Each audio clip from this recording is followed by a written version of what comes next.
Welcome back to 2822 Sports Night, sponsored by Hyundai. I am joined by Ricky Turner. Nick Zelaya is, of course, off on his Mondays. Hopefully he's enjoying his weekend. We are going to start by talking about high school football. We are down to just one team now, which I don't think anybody was really expecting. At least me. I wasn't expecting it to be down to just one team. I don't know. Like Southern Columbia, again, a really good team. With a really notorious for winning a lot of those state championships and a great head coach in Jim Roth, but having teams like Shamokin and Lackawanna Trail, Williams Valley even too, just falling off, that was definitely a little bit surprising. Yeah, it was, going into the weekend, obviously, once you get out of this area, the competition stiffens. You get a lot of these teams from the Philadelphia suburbs, Western PA, even out near Harrisburg State College. That area as well is pretty rich with football history too.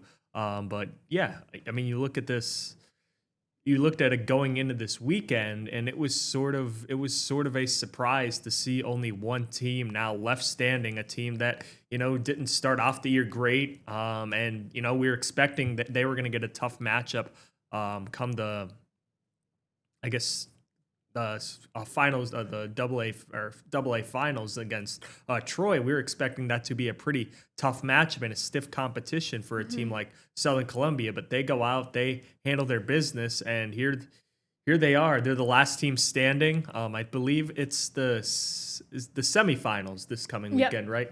And they're going to be facing a team that has beaten both of our two of our teams in our area in Lansdale Catholic. They beat Lakeland in the first round in the round of 16, and then they beat Williams Valley, who beats Schuylkill Haven in the round of 16 as well. But Lansdale Catholic, I think they allowed a combined 14 points to both of those teams and put up a combined, I think, over 70 in those two games. So it is certainly going to be an interesting watch this time around, where Southern Columbia has looked very, very good these first two games, beating a good team in Steelton High Spire.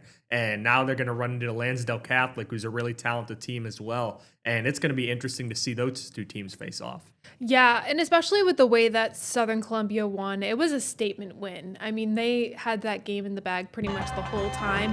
And then also, our good friend Caden Steele back here on the program from NewJersey.com, Philadelphia Eagles beat writer. Caden, walk me through that win Sunday. If there's going to be any silver lining out of a ton of our teams losing, it's having a good matchup like this, I think. So really excited for this one. Another one that I was kind of surprised by was Scranton Prep. They had a good start to their game against, what was it, Northwestern Lehigh? Yes, a team that's really good. Northwestern Lehigh. Because I know we were talking, we're like, oh, they're probably going to get blown out. But they stood their ground in the beginning of that game. Yeah, that was it. That was a game where I thought Prep early. They had a really unfortunate. I think, interception early in that game as well. But you look at that game, and Prep again. Prep's a really, really good team. But you looked going into that game, Northwestern Lehigh, the reputation they have, I don't think they've lost on the year, and they went out there. They had Will McPartland had an interception early. I believe it was on a screen that got busted. They took it back, and I think Prep ended up scoring to answer. But yeah, Northwestern Lehigh woke up and controlled Prep for the majority of that game. As that just seems like a team right now that Prep cannot get past, and a lot of teams have really struggled with them. So it's going to be interesting to see how they do in the next round as well.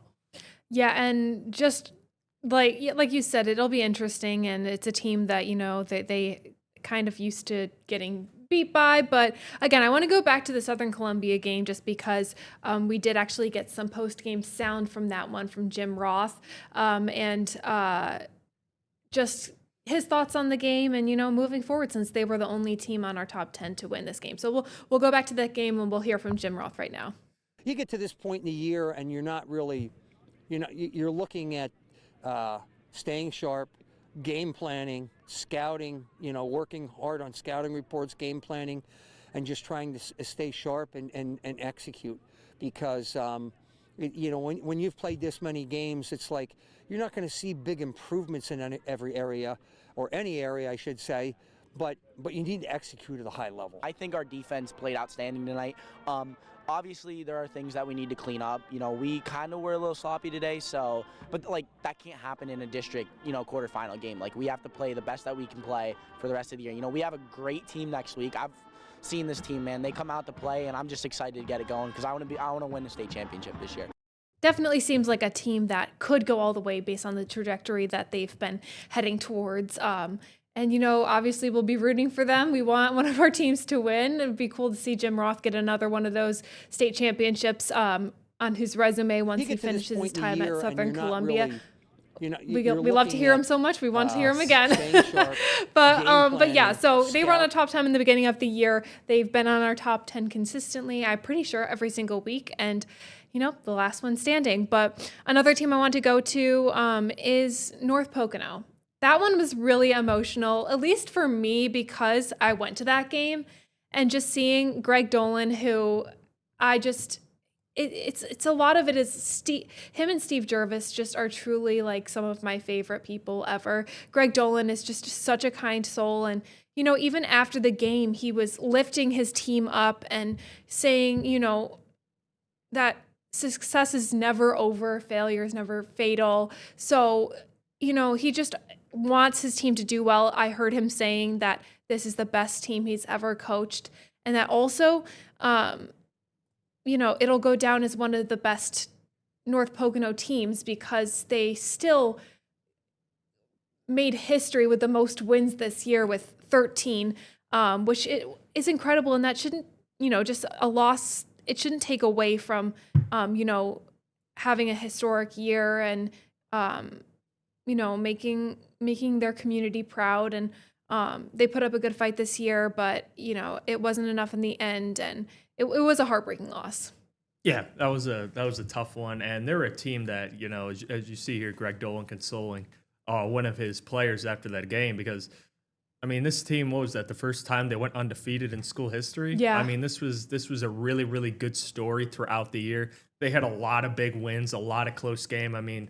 That signature win against Prep late in the year, a team that I think is really owned that part of the conference and whoever they've played in conference play. For North Pocono to get that win in such a close game and in such a tight battle against a team that is really beaten up on a lot of teams from our area, I think sort of signified that year. And they had such a great win last week as well in a high-scoring affair against a really good school in Bishop Shanahan, going back and forth, winning that game 40-36. But again, defensively, they did put up a fight in this game. This wasn't a team that ran all over them. North Pocono certainly made them earn their stripes, and it was I think the only drive they scored on in this game was like a 19-play, 75-yard drive that took over. It took 9 minutes of the clock, basically a whole quarter drained that whole clock. But this North Pocono team, the community, Greg Dolan is always such a great coach. Yeah. Certainly one of our favorite coaches in the area in terms of how much he loves this program, how much he loves this area. So it looked like a really emotional game. But yeah, one game isn't going to define this team's season. Exactly. This team was 13-0, one of the best teams in our area. You could argue the best team in the Lackawanna League. Yep. And they made school history. And I think that's what's important. That's the type of legacy you want as a team and as a senior class to leave on that community as you exit your final year. And going forward, something to look up to for these underclassmen. Exactly. And, like Greg Dolan said, this year will go down as one of the best ones in history for making that historic run this year, and just a team with a lot of chemistry. And it seems like, they just had a close bond this year. Greg Dolan also just such a good coach at bringing people together and constantly uplifting his teammates or his players. And you can just tell how much they love him. They were all, crying, and the person that they went to after the game was him. They wanted to be consoled by him. They were all crying together, and it's just, it's so sad and bittersweet, but it's beautiful to watch because coaches, they have such a big influence on players and how they move forward in their life. Like you said, the senior class, a statement way to end their, not that last game, but this season is a great way to end their last year there and just bring them a great season to reflect on. But we'll hear from Greg Dolan now as well after the game. We caught up with him. He was a little bit emotional, but he was very kind to, spend a couple of minutes to answer some questions we had. So here he is. And I'm so proud of these. The kind of success you have will never be final, and any kind of failure you have in life will never be fatal. You get up the next day, you put your feet on the ground, you go to work, and I'm so proud of these kids. We can't be defined by this game. We'll be defined by 14 weeks. We'll be defined by a wonderful community, and we'll be defined by great kids that fight for one another. Scoreboard wasn't our way tonight, but I'll tell you what, in life, what we've learned this year and how we've worked together, you're going to have a lot of successful kids, and that's a big part of what we do in coaching high school football. I couldn't be more proud. We did it for the community, and we did it for each other, right? We fought 14 weeks to play for each other in a community. And in a world, there's too much about one person or about me. We fought for each other. And I hope that's a lesson that we learn. I know it helped me each and every day. So I love these kids. I love this community. And I couldn't be more proud to coach this team and be part of this. And I know these kids, we're going to learn that lesson. And down the road, they'll be better for it. It's bigger than football. It's always bigger than football. Left. Okay, well, what I was saying was, if you saw me excited in there, I don't know if it went to the full screen. Syracuse is playing number 3 Houston. There's 54 seconds left in the game, and we just tied it at 67. So if you hear me scream throughout this, that is why I have it on a double screen right here as I'm talking. I have my notes pulled up as well. So don't you worry. We'll still be talking about some high school football. But again, another team that I think was shocking because I think I was the most confident in Shamokin winning this game and potentially winning their first state title. And the way that this game down, I think you were telling me it ended in I was at North Pocono the whole time. It ended in an interception by Logan Steele. Am I correct on that, or is? No, that game ended in what was a tough. They went down and scored at the end. Shamokin went down and did score at the end. And Southern Lehigh put together a signature drive late in that ball game to score. They scored with just about a minute left. They were dealt with some adversity. I think they had a 4th and 2 at the Shamokin 16-yard line. They ended up getting that, and then a few plays later, their QB I think ended up getting pushed into the end zone to win that game. But you look at this Shamokin team. I think we all thought going into this game against a really good Southern Lehigh team, we still thought Shamokin with Zaven Clinton as he bowls down the sideline with one of his signature runs that he's had all year. That was a team that I think we all thought unanimously this team is going to make a run. They have a lot of talent with Logan Steele and of course, Zaven Clinton, who we just mentioned. They have some big guys up front that could really dominate the line of scrimmage. There's Logan Steele's interception right there. I think that was, I'm not sure if that was early in the game, but Logan Steele returns that one for a pick 6. But yeah, this was a team last year that we expected to go pretty far too, but even had higher expectations this year, but unfortunately ran into a really, really good Southern Lehigh team. And I'm sure Shamokin is going to look back and probably want this game back. But yeah, this was a really, really close game. But yeah, Southern Lehigh ended up getting the best of them, scoring late in the game. And then Shamokin had one last chance, I think with about a minute left. But the first play, they threw an interception on. So that basically sealed their fate late in that game. But yeah, another team has had a really storied last 2 years and has put up some big numbers, dominated that coal region area for the last 2 years, but unfortunately just they weren't able to replicate that success late in the state playoffs, losing to a really, really good Southern Lehigh team after dominating last week, I think in a 42-7 victory. Yeah, and I would just say one thing I think that gives this team a little bit of hope is that their star quarterback, Logan Steele, is a junior. Last year, he was a sophomore. This year, he's a junior. Yep. Now he's going to be a senior. So you still have one more year with him. I'm going through the roster right now. And they have some seniors, but they still have a lot of younger players on this team. So I think that does give them a little bit of hope. Maybe next year they can also go even further and, I think you can learn a lot from a loss too, as much as it stings. I think you can learn from it and grow a lot. So, and it wasn't like they were blown out. They kept this game pretty close the whole time. So I think, again, there's something pretty promising about what this team could do next year and in the future. So I think, you can take something good from this. Yeah, absolutely. And, Mark Persing, I know, has raved about Logan Steele over the past couple of years, calling him, I think, one of the smartest football players that he's run into contact with. He's gotten a lot of D1 attention in terms of his offers, in terms of teams who have been looking at him.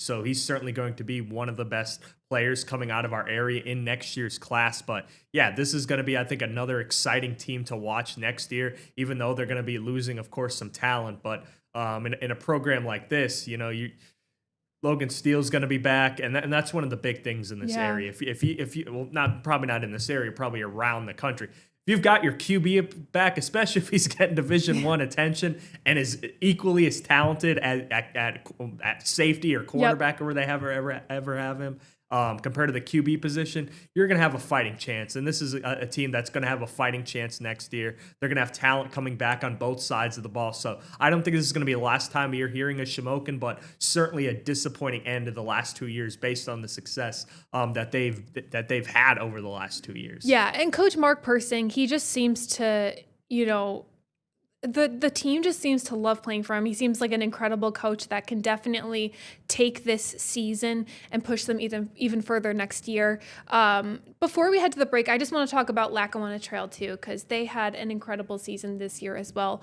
Isaac Ryan, what an unbelievable kid he is, and the talent that he has too.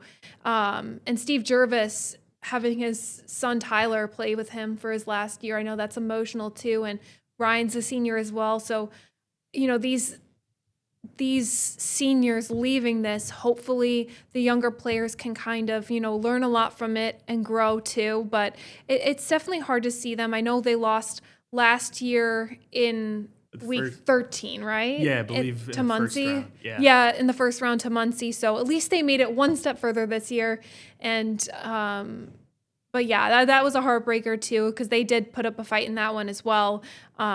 So again, but congratulations to all of our teams for making it this far, because last year we did not have this many teams making it this far. No, we did not. This was I think a really good year for some NEPA football teams, and especially for the teams that got past that first round, got further into the playoffs. Even for a team like Mifflinburg, got their first taste of some state playoff football in their teams in their team's history. So it was good to see that. But yeah, this Lackawanna Trail team, we know how talented they were coming out of that single A conference. They were a team that was going to be a force to be reckoned with. Unfortunately, Isaac Ryan wasn't fully healthy in this game, and that's something you hate to see, just because this was a team all year that's been a real favorite of ours, and Steve Jervis is obviously one of our love him. We love some Steve Jervis on this podcast at this station. We think he's just one of the just best coaches in the area, and it's unfortunate. He talks a lot about it being a small school, them being undermanned, not having the resources. But this team didn't look undermanned. Isaac Ryan was a one-man wrecking crew. They even in this pass game against Belmont Charter, they had opened up the pass game a little bit. They couldn't be as one-dimensional as they were in recent weeks, because Isaac Ryan was hurt for that first half before coming back in the second half and giving this team some run, but not being fully healthy. I think that really had an impact on this game. But Sean Dwyer, I think, stepped up, made some big plays for them to get in the end zone. Tyler Jervis made some big plays down the field as well to give them some success. I think they had a kickoff return too. So Lackawanna Trail was not going to go down without a fight, but in the end, I think they gave up like 56, 63 points in a tough loss to a really, really good team. But hopefully we do see them next year. Steve Jervis always has his guys ready to play and always has his guys ready to step up. But again, hats off to a player like Isaac Ryan, who had one of the best seasons. I think broke the Lackawanna Trail rushing record. I think he was up there in terms of Lackawanna League all-time leading rushers, as well as rushing yards in a season. This team put up over 500 points week in and week out. They were just putting up numbers, but unfortunately they could not they could not get the stops that they needed late in this game to get the ball back. As their offense, I think, put up over 30 points, but again, they gave up 56, and unfortunately, that's just not a recipe for success in a state playoff game. Yeah, and I think you said it great too. I really do think that they could have won this game if Isaac Ryan was healthy in the first half, because this team, I swear, every single week that we had Lackawanna Trail highlights, it was Isaac Ryan. It was after one after another. We have so many highlights of him. We could put up a highlight tape just for Isaac Ryan. So yeah, sometimes I think he'd give us weekly. He'd have a couple runs in one game. He'd just give us a whole highlight tape in one game. Exactly. So that was a name to remember for this whole season. So again, a great run this year by them. This one game, again, doesn't define them. I know they lost one regular season game as well, but besides that, does not define their season. They were incredible, and they deserve their praise. And great season to him. Great season for Steve Jervis and Tyler, the Jervis family. But yeah, we will take a quick break, and then once we come back, we'll be talking about some Penn State, some Steelers, some Eagles. We got you all covered coming up. We'll take a quick break right now.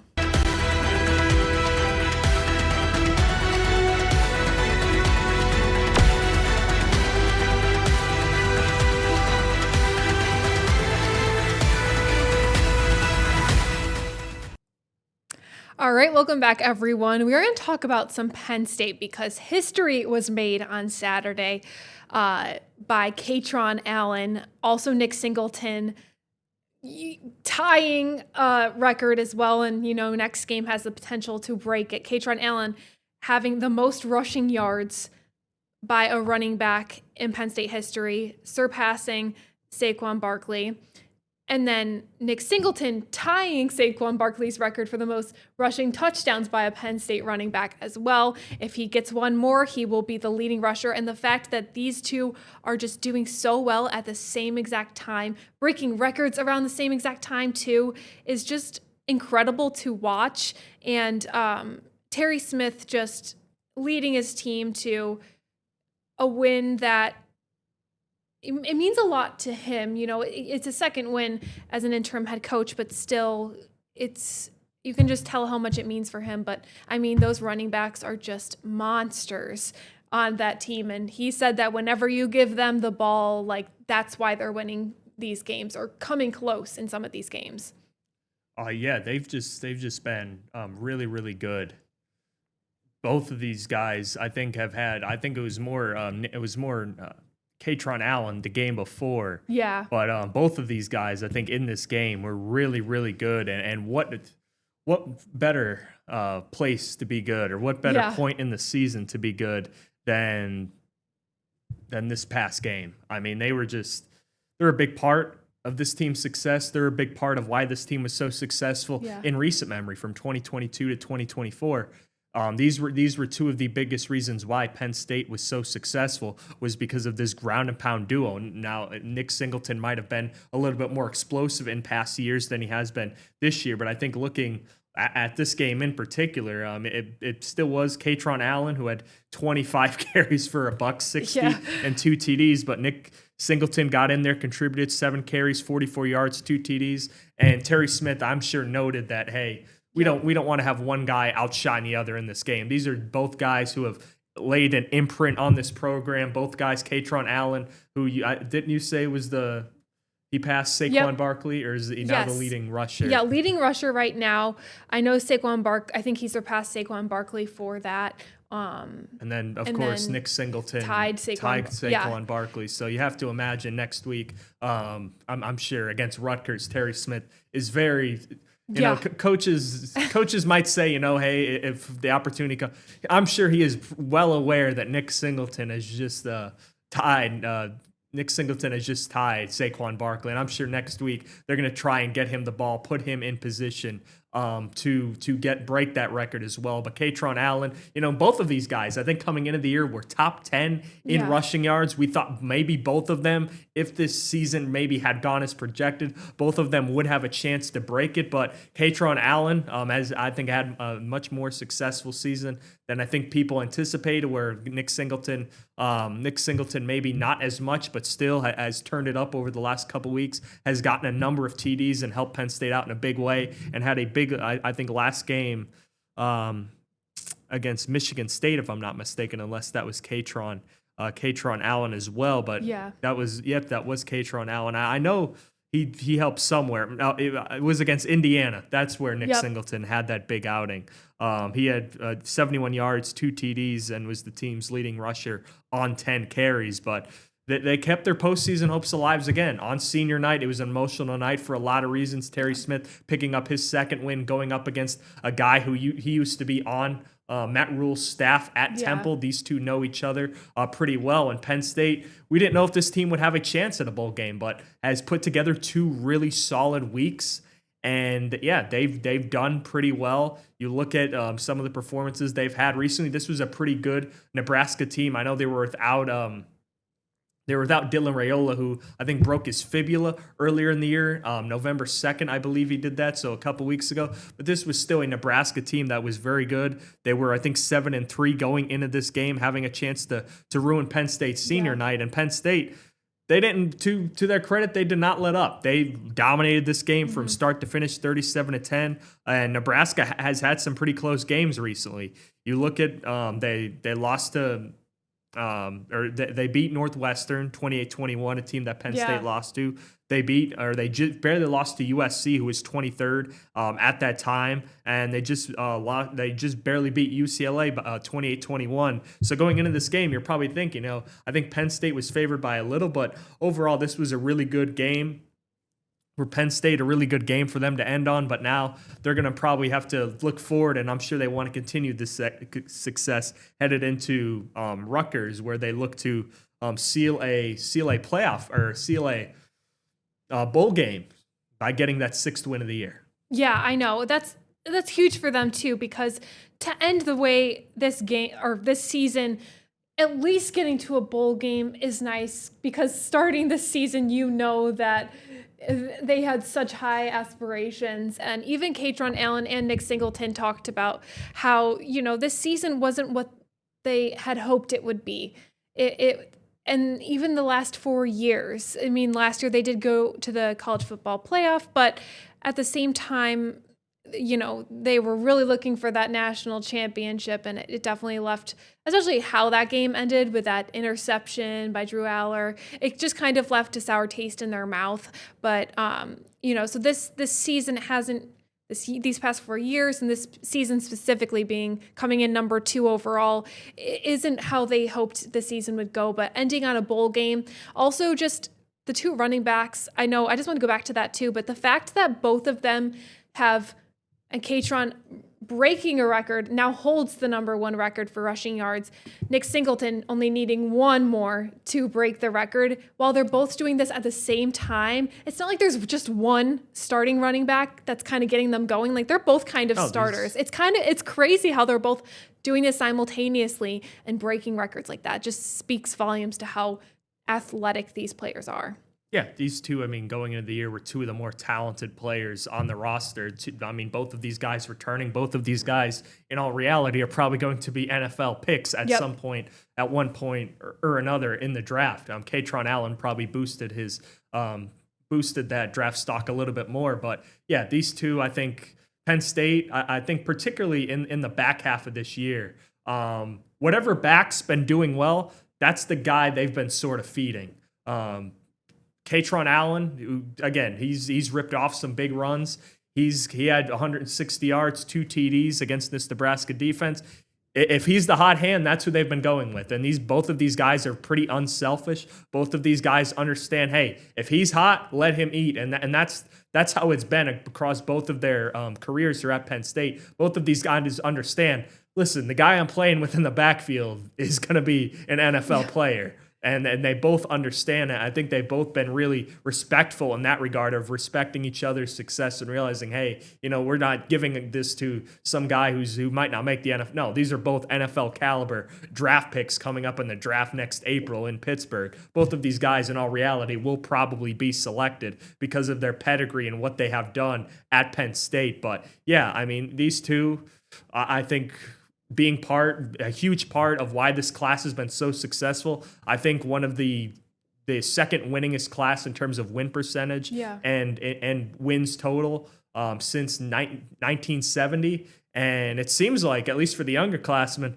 there's a lot of Terry Smith fans. I know Terry. Yeah. I know the mantra is don't listen to the players if they want to coach back. But Terry Smith has certainly earned the respect of fans, and we saw throughout this VO that's been playing there. Yeah. Coach Smith is the epitome of honor and integrity at this Penn State program, and he certainly, I think, has earned the respect of a lot of players. And I'm sure there's a lot of players who want him to stay. Yeah, you can see the higher Terry Smith in the background there. Higher Terry. There's just a lot of the players like him, and that's certainly a good start. But as we'll be touching on in a moment in the next segment, a player's coach, it doesn't always equal success. But Terry Smith has certainly done a great job at rallying the troops and making this a respectful end of the year. You know, they played Ohio State tough for the first half. They played Indiana tough for the whole game, almost knocked them off, if not for a great last drive by Fernando Mendoza. Yeah. They've played tough Penn State football, and I'm sure a lot of these players are glad they're ending on a good note. Now they gotta put the hammer to the nail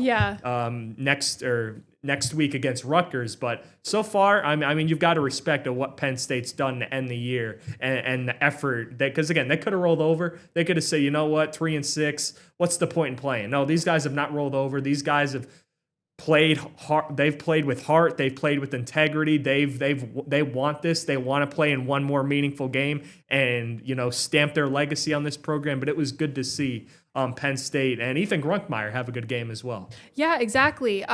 We have a little post-game sound of Terry, Katron, and Nick Singleton, which also, let me just say, the fact that they are both supporting each other and they're uplifting each other, they're best friends, they call each other, you know, a special duo that they are. Katron said that Nick Singleton's like a brother from another mother. So we'll have that right now. We're going to play that and just hear their reactions to breaking records and potentially breaking another record next week.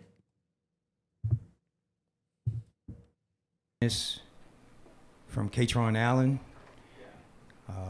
You know, Penn State's been playing football for an awful long time. And to be the number one rusher in the history of this place, it is an impressive thing that he accomplished tonight. And what makes it even more impressive is that he is a guy that had to share carries for 4 years. Nick Singleton tied the career touchdown mark with Saquon Barkley. Just another unbelievable effort by the tandem.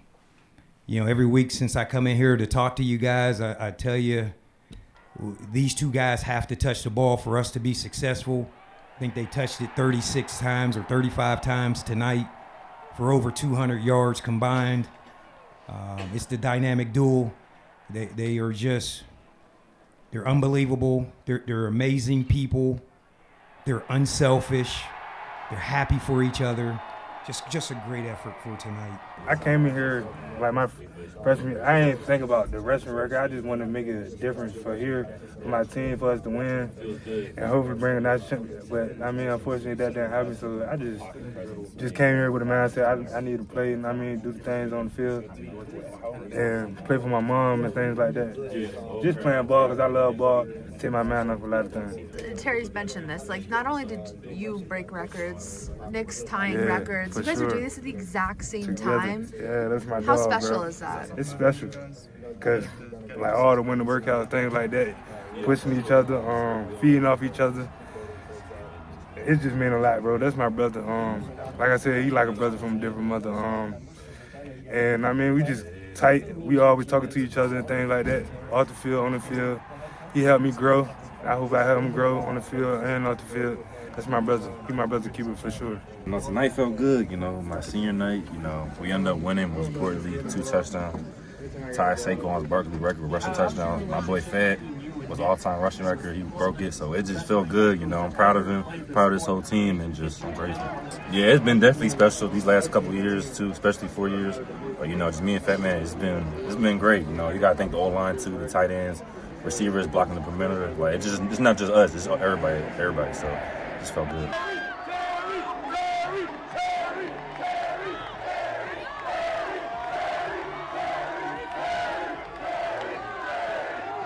So as you can hear from Katron, Nick, and Terry just talking about how good these players are and the tandem that they have and helping Penn State win these games. And we talked about Terry Smith and how he's a player's coach, and we're going to talk about another player's coach coming up and potentially maybe kind of like James Franklin needing to get rid of it, flushing it out, getting a new system. So we'll be talking about that in a little bit. We'll take a quick break.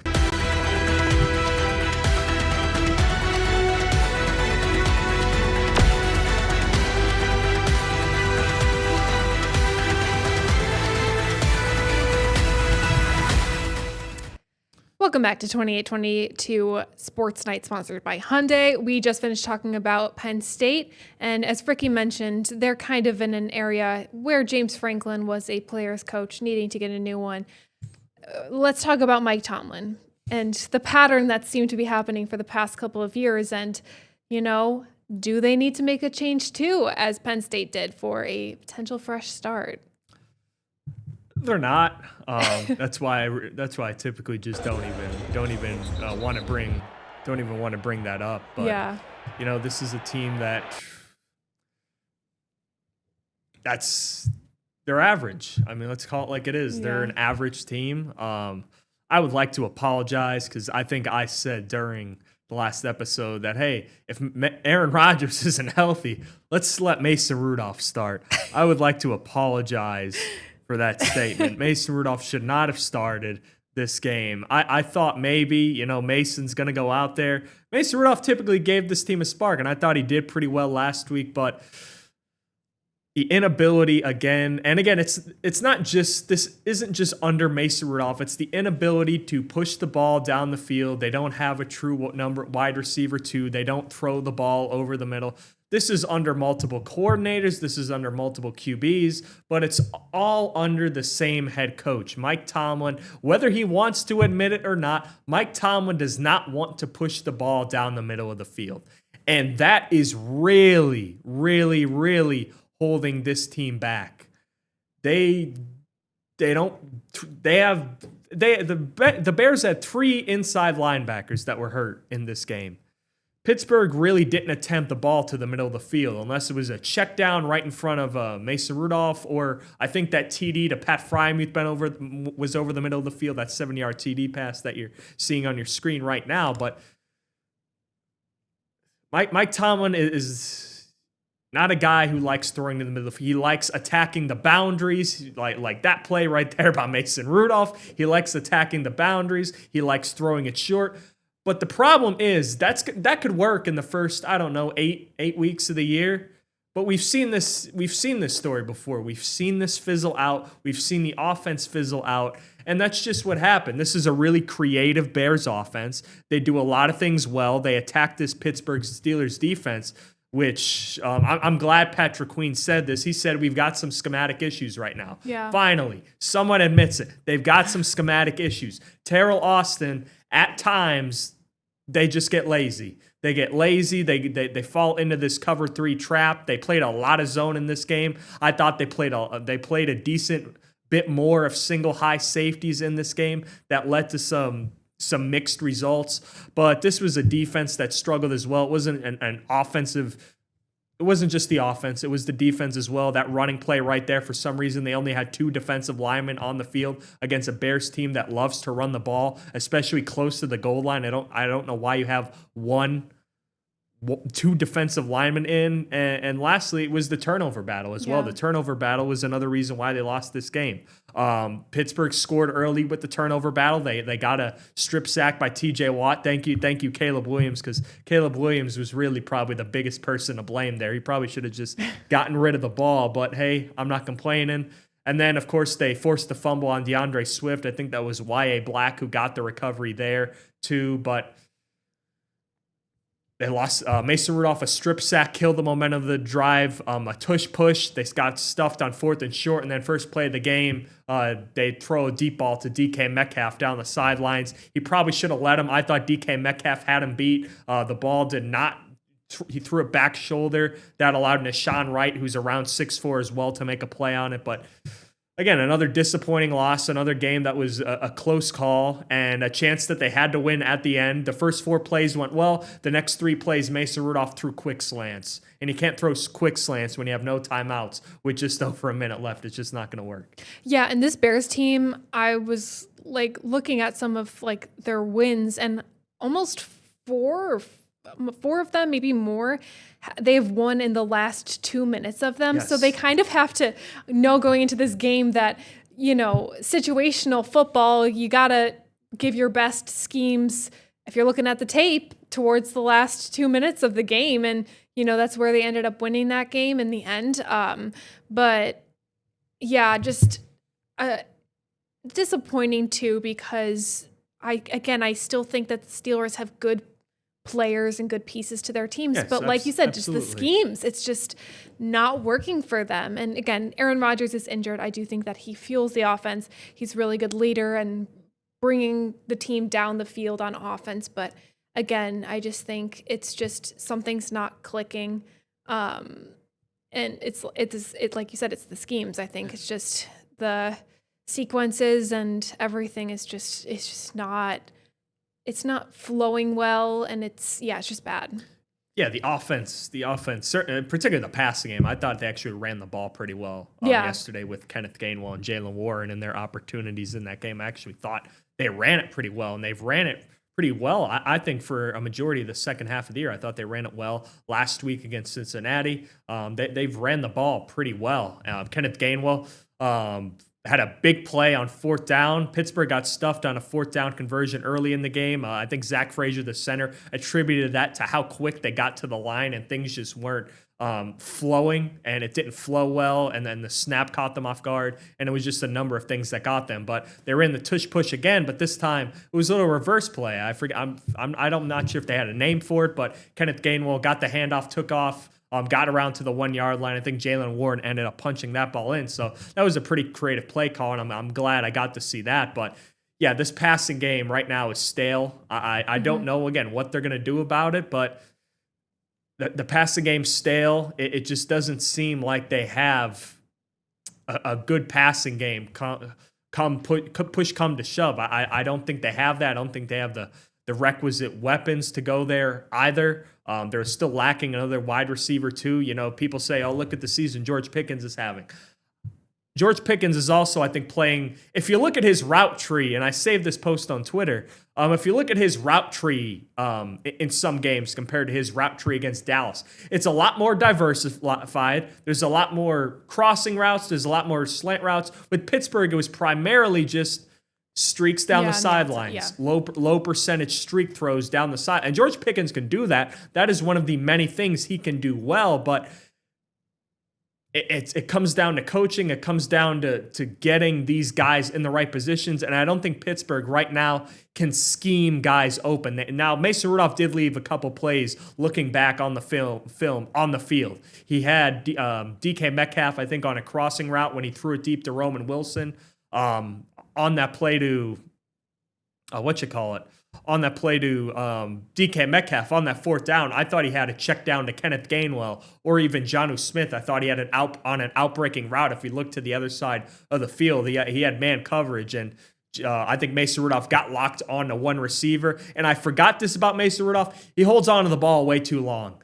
Mason Rudolph has no clock where Aaron Rodgers will chuck that thing into the ground when he realizes that. And speaking of Aaron Rodgers, I don't know if you caught it, but when in Pittsburgh's second to last possession on the sidelines, where they panned over to him and he put his arms over his head, and you could read on his mouth, that's going to be called illegal formation because Calvin Austin wasn't on the line of scrimmage, wasn't 2 steps forward, and Mason Rudolph on that play, he didn't end up throwing the ball, but he had a huge run for about 40 yards into Bears territory. It gets called back because of an illegal formation. You can't have an illegal formation in week 12 of the football season. That just can't happen. That is coaching. That is things that are instilled in practice. Fundamentals. Yes. Now, if Aaron Rodgers is on the field, maybe he catches that and says, Calvin, you got to step up. Now, does Aaron Rodgers run 40 yards down the field?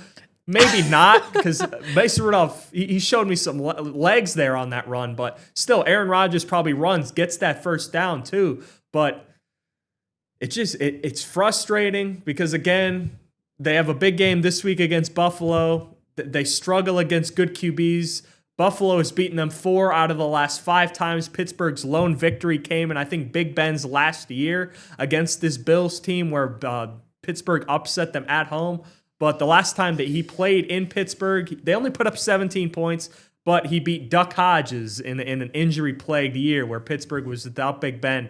And arguably that was one of Mike Tomlin's best coaching jobs because of the fact that he got this team to eight wins with Mason Rudolph and Duck Hodges at the helm. But it's painful. But again, you move on. You hope the team makes changes. But yeah, I mean, they're stale. They're at best a 9-8 football team. And looking at the playoff standings, it looks like right now this team has a 20% chance to make the playoffs, but most likely they're going to need to win the division. But Baltimore currently is getting hot, and they play them still twice, so they will still have those 2 games, and they will most likely need to win both of those games coming up later in the year.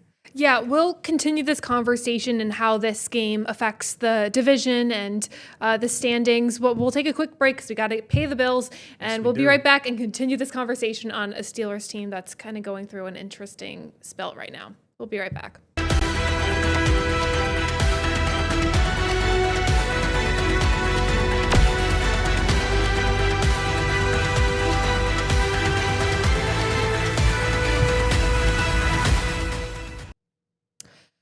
All right, welcome back to 28-22 Sports Night. As we wrap up this evening, we're just going to continue talking about this Steelers team because I know there's a lot more to say. The Steelers, with this loss, they now fall 1 spot short of the top of the league. They were on the top of the AFC North, but now they drop. Baltimore, with their win against the Jets, take that number 1 spot. And Baltimore has been hot ever since Lamar Jackson has gotten back. They have just been on an upwards trajectory. And Steelers, I think it's every year they seem to just plateau and stay the same. But, you know, we talk about Mike Tomlin, and obviously a great coach it's always winning every single year, but it's like James Franklin. You have winning records, but you can't do anything more than that. And there needs to be, you know, we were talking before this, like, there probably won't be a change just because how do you give up a coach that, you know, you're having winning records with every year, but at some point you have to face reality and be like, okay, well, that's all we're doing. Yeah, that is all they're doing. And if I thought they would change, I would, you know, maybe be a little bit more vocal about it. But in all reality, Art Rooney and this organization seem satisfied with the job Mike Tomlin's doing.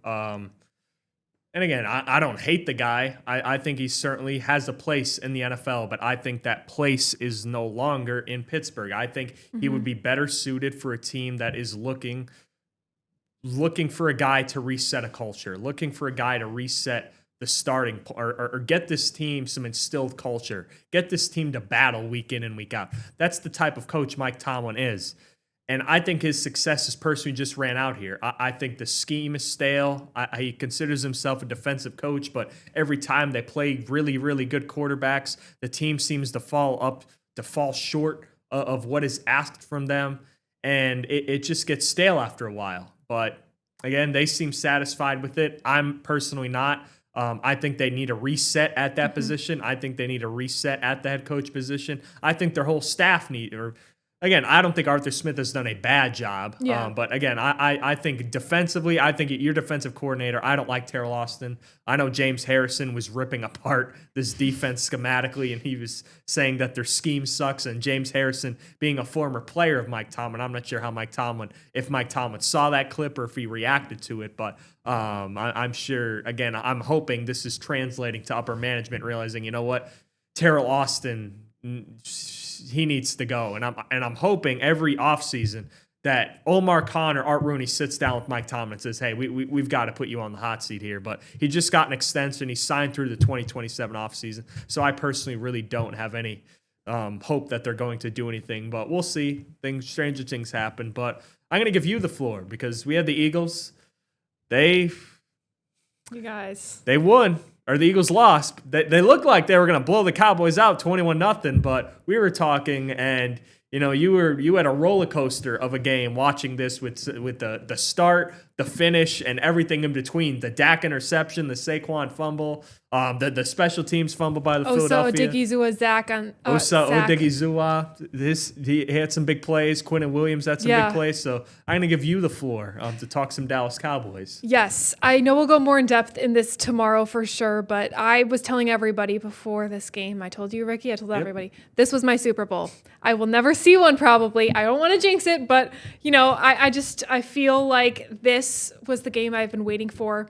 And this was definitely the craziest game I have ever seen, ever. Like, as a Cowboys fan, it was just truly unbelievable to watch us go from a 21-0 game where my sister, I was telling Ricky this too, my sister was struggling to get onto her YouTube TV, Sling TV, everything. She's like, how do I get to watch this game? I go, don't turn it on. It's really bad. We're losing 21-0 in the second quarter. We got that touchdown from George Pickens with seconds left to go in the first half, but I'm still like, how do we come back from that? And we're usually a team that when we start with the lead and we start off strong, we keep it strong. But we are never a team that when we're down by this much, we come back and we win it.